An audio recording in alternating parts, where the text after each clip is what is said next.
To use double tap space to add period feature in Samsung keyboard in Samsung Galaxy S23 Ultra, swipe down the top of the screen and then tap setting icon.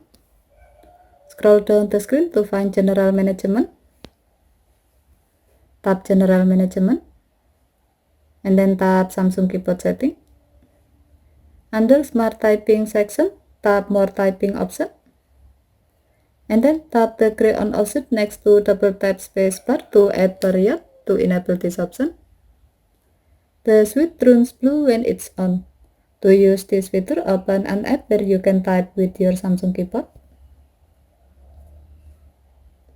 As the example, we will use this feature while typing with English US as the input language. Type a sentence.